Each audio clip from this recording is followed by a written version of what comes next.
ಕಾಂಗ್ರೆಸ್ನವರು ಮುಸ್ಲಿಮರ ಭಿಕ್ಷೆಯಲ್ಲಿದ್ದಾರೆ, ಅವರ ಋಣ ತೀರಿಸೋ ಸಲುವಾಗಿ ಅವರ ಪರವಾದಂತಹ ಕೆಲಸವನ್ನ ಮಾಡ್ತಾ ಇದ್ದಾರೆ ಅಂತ ವಿಪಕ್ಷ ನಾಯಕ ಅಶೋಕ್ ರಾಜ್ಯ ಸರ್ಕಾರದ ವಿರುದ್ಧ ವಾಗ್ದಾಳಿ ನಡೆಸಿದ್ದಾರೆ.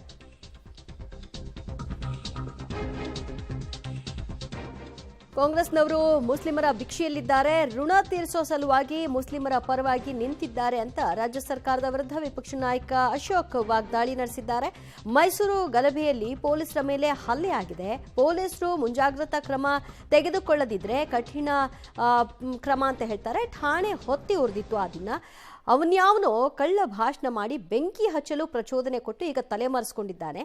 ಮಂತ್ರಿಗಳು ಮಾತ್ರ ಪೊಲೀಸರನ್ನ ನಿಂದಿಸ್ತಾ ಹೊರಟಿದ್ದಾರೆ ಅಂತ ಅಶೋಕ್ ಕಿಡಿಕಾರಿದ್ರು. ಅಲ್ಲಿ ಸ್ಪಷ್ಟವಾಗಿ ಕಾಣ್ತಾ ಇರೋವಂಥದ್ದು ಪೊಲೀಸ್ ಸ್ಟೇಷನ್ ಮೇಲೆ ಹಲ್ಲೆ ಮಾಡೋಕ್ಕೆ, ಪೊಲೀಸರನ್ನು ಹಲ್ಲೆ ಮಾಡಿ ಗಾಯ ಮಾಡಿರೋವಂಥದ್ದು, ದಾಂಧಲೆ ಮಾಡೋವಂಥದ್ದು. ಇದೇನು ಮೊದಲಲ್ಲ. ಹುಬ್ಳಿಯಲ್ಲಾದಾಗಲೂ ಕೂಡ ಪೊಲೀಸ್ ಸ್ಟೇಷನ್ನೆಲ್ಲ ಹೊಡೆದಾಕಿದ್ರು, ಕಾರುಗಳನ್ನು ಸುಟ್ಟಾಕಿದ್ರು, ಪೊಲೀಸ್ ಕಾರುಗಳನ್ನು. ಅದರ ರಿಪಿಟೇಷನ್ನೇ ಇಲ್ಲಿ ಮಾಡ್ತಾ ಇದ್ದಾರೆ.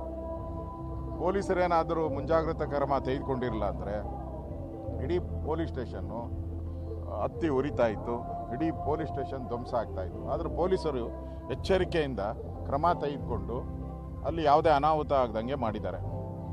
ಈ ಕಾಂಗ್ರೆಸ್ ಅವ್ರಿಗೆ ಅವ್ರು ಹಾಕಿದ್ದ ಭಿಕ್ಷೆಯಲ್ಲಿರೋವಂಥವ್ರು, ಕಾಂಗ್ರೆಸ್ ಅವ್ರು ಹಾಕಿದ ಭಿಕ್ಷೆಯಲ್ಲಿರೋದ್ರಿಂದ ಋಣ ತೀರಿಸ್ಬೇಕಲ್ಲ ಕಾಂಗ್ರೆಸ್ ಅವರು. ಭಿಕ್ಷೆ ಕೊಟ್ಟವ್ರಿಗೆ ಋಣ ತೀರಿಸ್ಬೇಕಲ್ಲ. ಆ ಋಣದಲ್ಲಿ ಇವತ್ತು ಕಾಂಗ್ರೆಸ್ ಅವರು ಮುಸಲ್ಮಾನರ ಪರವಾಗಿ ನಿಂತ್ಕೊಂಡು ಕರೆಕ್ಟು, ಯಾರೋ ಸಣ್ಣ ಹುಡುಗರು, ಅವ್ರಿಗೆ ಬುದ್ಧಿ ಇಲ್ಲ, ಭಾಷಣ ಮಾಡಿರೋದು ಹೆಂಗೆ ಭಾಷಣ ಮಾಡಿದ್ದಾನೆ ಅವನು ಯಾವನು ಕಳ್ಳ. ಭಾಷಣ ಹೆಂಗೆ ಮಾಡಿದ್ದಾನೆ ಅಂದರೆ ಬೆಂಕಿ ಹಚ್ಚೋಕ್ಕೆ ಏನೇನು ಹೇಳಬೇಕೋ ಅಷ್ಟು ಹೇಳಿದ್ದಾನೆ. ಅವನ್ನ ಇದುವರೆಗೂ ಬಂಧಿಸಿಲ್ಲ.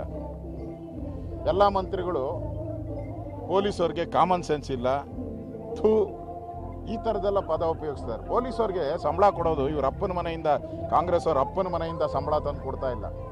ಅವ್ರಿಗೆ ಬ್ಯಾಡ್ಜ್ಗಳು ಕೊಟ್ಟಿರೋದು, ಸ್ಟಾರ್ಗಳು ಕೊಟ್ಟಿರೋದು ಇವ್ರ ಅಪ್ಪನ ಮನೆಯಿಂದ, ಕಾಂಗ್ರೆಸ್ ಅವ್ರ ಅಪ್ಪನ ಮನೆಯಿಂದ ತಂದು ಕೊಟ್ಟಿಲ್ಲ. ಸರ್ಕಾರದ ಜನಗಳ ದುಡ್ಡು, ಪಬ್ಲಿಕ್ ಟ್ಯಾಕ್ಸಲ್ಲಿ ಕೊಟ್ಟಿರೋದು. ಅವರು ಪಬ್ಲಿಕ್ಕೋಸ್ಕರ ಕೆಲಸ ಮಾಡೋಕ್ಕೆ ಪೊಲೀಸು, ಕಾನೂನು ಎಲ್ಲ ಇರೋವಂಥದ್ದು. ಅಂಥ ಪೊಲೀಸರನ್ನೇ ನೀವು ಹೀನಾಯವಾಗಿ ಬೈಯೋವಂಥದ್ದು. ಒಬ್ಬ ಕ್ಯಾಬಿನೆಟ್ ಮಿನಿಸ್ಟ್ರುಗಳು ಕೆಟ್ಟ ಪದಗಳನ್ನು ಉಪಯೋಗ ಮಾಡಿ ಪೊಲೀಸರನ್ನು ಆತ್ಮಸ್ಥೈರ್ಯ ಕುಣಿಸಿದ್ದಾರೆ ಇವತ್ತು.